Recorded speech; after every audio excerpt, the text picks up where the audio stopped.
শিলচরে তৃণমূলের নির্বাচনী ইস্তেহার প্রকাশ, একাধিক জনমুখী প্রতিশ্রুতি। আসন্ন বিধানসভা নির্বাচনকে সামনে রেখে শিলচরে তৃণমূল কংগ্রেস তাদের নির্বাচনী ইস্তেহার প্রকাশ করেছে। অনুষ্ঠানের উদ্বোধন করেন রাজ্যসভার সাংসদ সুস্মিতা দেব। ইস্তেহার প্রকাশ অনুষ্ঠানে বক্তব্য রাখতে গিয়ে তিনি বিজেপি ও কংগ্রেস উভয় দলকে তীব্র সমালোচনা করেন। তার অভিযোগ, বরাক উপত্যকার গুরুত্বপূর্ণ বিষয় ভাষা শহীদ স্টেশন নিয়ে এই দুই দলের কোনো সদিচ্ছা নেই। তিনি বলেন, বিজেপি ও কংগ্রেস কেউই শিলচর রেলওয়ে স্টেশনের নাম পরিবর্তনের পক্ষে নয়। ইস্তেহারে একাধিক জনমুখী প্রতিশ্রুতি তুলে ধরা হয়েছে। তিনি জানান, তৃণমূল কংগ্রেস ক্ষমতায় এলে এনআরসি প্রক্রিয়ার যে বৈষম্যের অভিযোগ রয়েছে তা দূর করতে পদক্ষেপ নেওয়া হবে। পাশাপাশি স্মার্ট মিটার ব্যবহারকারী, বিশেষ করে গরিব মানুষের জন্য মাসে 100 ইউনিট পর্যন্ত বিনামূল্যে বিদ্যুৎ দেওয়ার প্রতিশ্রুতি দেওয়া হয়। ইভেকশনের ফলে যেসব মানুষ গৃহহীন হয়েছেন তাদের পুনর্বাসনের আশ্বাসও দেওয়া হয়েছে। ভূমিধসে ক্ষতিগ্রস্ত পরিবারগুলোর পাশে দাঁড়ানোর কথাও উল্লেখ করেন তিনি। শিলচরে একটি হাইকোর্ট বেঞ্চ স্থাপনের জন্য নিরলস প্রচেষ্টা চালানো হবে বলেও জানান তিনি। এছাড়াও বরাক উপত্যকার উন্নয়নের লক্ষ্যে বিশেষ বাজেট আনার উদ্যোগ। লোকসভা ও বিধানসভায় আসন সংখ্যা বৃদ্ধির দাবিতে আন্দোলন এবং 5টি আসনে জোরদার লড়াইয়ের কথাও তুলে ধরা হয়।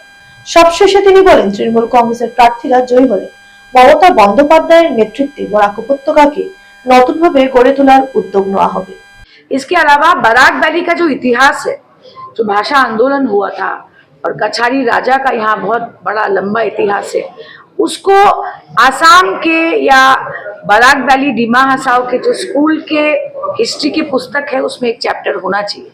हमारा इतिहास भी हमारे लिए मायने रखता है।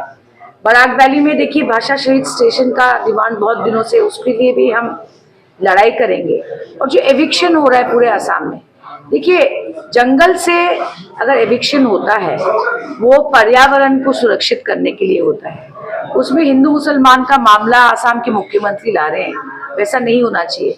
जो जेन्युइन नागरिक है इस देश का, अगर आप उसको फॉरेस्ट एरिया से हटा रहे हैं तो उनको पट्टा और जमीन देना चाहिए।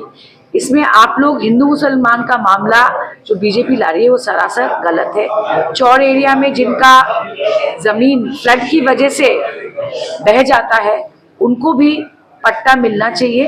और जो बेरोजगार युवा है, आज महिलाओं को भाता मिल रहा है, आज एसएचजी ग्रुप्स को पैसा दे रही है कांग्रेस भी और बीजेपी।